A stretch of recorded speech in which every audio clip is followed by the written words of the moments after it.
എക്കണോമെട്രിക്സിലെ ഒരു ടോപ്പിക്കാണ് auto correlation.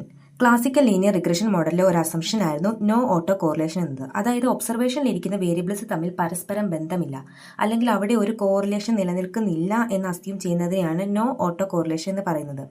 ആ ഒരു സിറ്റുവേഷനെ വയലേറ്റ് ചെയ്യുമ്പോഴാണ് ഓട്ടോ കോറിലേഷൻ ഉണ്ടാകുന്നത്. അതായത് ഇതിനെ സീരിയൽ കോറിലേഷൻ എന്നാണ് വിളിക്കുന്നത്. നമ്മൾ കോമ്പറ്റേറ്റീവ് എക്സാംസിനൊക്കെ പോകുമ്പം അവിടെയാണെങ്കിൽ ഈ ഓട്ടോ കോറിലേഷനൊന്നും കാണത്തില്ല. ചിലപ്പോൾ കൺഫ്യൂഷൻ ചെയ്യിപ്പിക്കാൻ വേണ്ടി സീരിയൽ കോറിലേഷൻ എന്നായിരിക്കും കാണിക്കുന്നത്. അതായത് time series data or spatial data when a variables values are correlated with its own past values. അതായത് കറന്റ് ഇയറിലെ ഒരു വാല്യൂ എന്ന് പറയുന്നത് പാസ്റ്റ് ഇയർ ആയിരിക്കും അതിനെ ഇൻഫ്ലുവൻസ് ചെയ്തുകൊണ്ടിരിക്കുന്നത്. Reasons of auto correlation. First one, ഇനേഷ്യ. Most economic indicators like inflation, GDP or stock prices naturally carry momentum from period to period.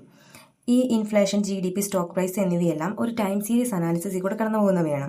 ഇത് ഒരു വർഷത്തെ GDP ഇച്ചിരി കൂട്ടാന്ന് വിചാരിച്ചാൽ പെട്ടെന്നൊന്നും നടക്കില്ല, കുറച്ച് ടൈം എടുക്കും അതിന്. അതാണ് പറയുന്നത് ഇനേഷ്യ. ഇനിയാണ് specification bias, arranging from excluding relevant variables and incorrect functional form. Important ആയിട്ടുള്ള വേർഡ് ഫംഗ്ഷണൽ ഫോം മിസ്സ്പെസിഫിക്കേഷൻ എന്നുള്ളതാണ്, അല്ലെങ്കിൽ സ്പെസിഫിക്കേഷൻ ബയാസ് എന്നുള്ളതാണ്. അതായത് നമ്മൾ റിലവന്റ് ആയിട്ടുള്ള ഇമ്പോർട്ടൻ്റ് ആയിട്ടുള്ള വേരിയബിൾസിനെ നമ്മൾ എന്ത് ചെയ്യുകയാണ്, എക്സ്ക്ലൂഡ് ചെയ്യുകയാണ്. ഇനി ലാഗ്ഡ് ഇഫക്റ്റ്, ഇതാണ് ഇനേഷ്യയുമായിട്ട് ഒരു യോജിച്ച് പോകുന്ന ഒരു കൺസെപ്റ്റ് തന്നെയാണിത്. Regression is known as auto correlation because one of the explanatory variable is lagged value of dependent variable. ഇവിടെ എന്താണ്, എക്സ്പ്ലനേറ്ററി വേരിയബിൾസിന് ഒരു ലാഗ്ഡ് വാല്യൂസസ് ഉണ്ടാവുകയാണ്, ഒരു ലാഗ് ഉണ്ടാവുകയാണ്. Manipulation of data, time series is known stationery. Consequences of auto correlation. Overestimate R square, underestimate residual variance. Even if residual variances is not underestimated, its variances may be underestimated. T and F tests of significances are no longer valid. ഇതിൽ F test എന്ന് പറഞ്ഞാൽ level of significance measure ചെയ്യാനുള്ളതാണ്. OLS estimator will not blow. OLS estimator എന്താണ്, BLUE property satisfy ചെയ്യില്ല. Confidence interval derived like to be wider than actual. Test to detecting auto correlation. First one graphical test, second one run test, third one Durbin Watson D statistics, next Breusch Godfrey test. ഇതിൽ last രണ്ടെണ്ണം വളരെ important ആണ്. ഡെർബിൻ Watson D statistics ആണ് ഇവിടെ auto correlation assess ചെയ്യാൻ വേണ്ടി ഉപയോഗിക്കുന്നതെന്ന് ഓർക്കുക. അല്ലാണ്ട് വേറൊരെണ്ണമുണ്ട്, ഡെർബിൻ വാട്സൺ എച്ച് സ്റ്റാറ്റിസ്റ്റിക്സ്. അത് യൂസ് ചെയ്യുന്നത് AR മോഡൽ, അതായത് ഓട്ടോ റിഗ്രസീവ് മോഡലിന് വേണ്ടിയാണ് അത് യൂസ് ചെയ്യുന്നത്. ഇവിടെ ഡി സ്റ്റാറ്റിസ്റ്റിക്സ് ആണ്, മറക്കരുത്. It is test to use to detect auto correlation. Equation ആണ് തന്നിരിക്കുന്നത്. ഇതിൽ ഇത്രയും പോർഷൻ എന്ന് പറയുന്നത് പ്രോ ആണ് യൂസ് ചെയ്യുന്നത്. നമ്മളിത് മാറ്റി എഴുതുകയാണെങ്കിൽ D is equal to 2 1 minus raw.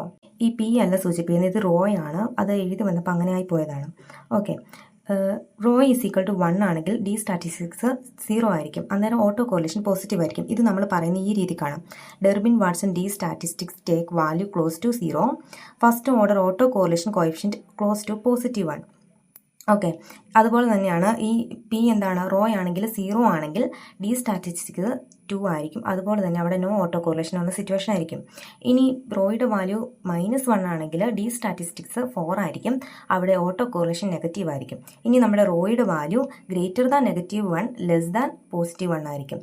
ഇനി നമ്മുടെ ഡി സ്റ്റാറ്റിസ്റ്റിക്സിന്റെ വാല്യൂ എപ്പോഴും എങ്ങനെയായിരിക്കും, greater than 0 but less than 4 ആയിരിക്കും. ഓക്കെ, ഇവിടുത്തെ ഇന്റർസെപ്റ്റ് എന്ന് പറയുന്നത് ET ആണ്. ഓക്കെ, ഓട്ടോ കോറിലേഷൻ്റെ കാര്യത്തിൽ പ്രധാനമായിട്ട് ഇത്രയാണ് പഠിക്കാനുള്ളത്. പക്ഷേ ഇതിൽ ഞാൻ വലിയ ഗംഭീരമായിട്ടുള്ള ഇക്വേഷൻസ് ഒന്നും ഉൾപ്പെടുത്തിയിട്ടില്ല.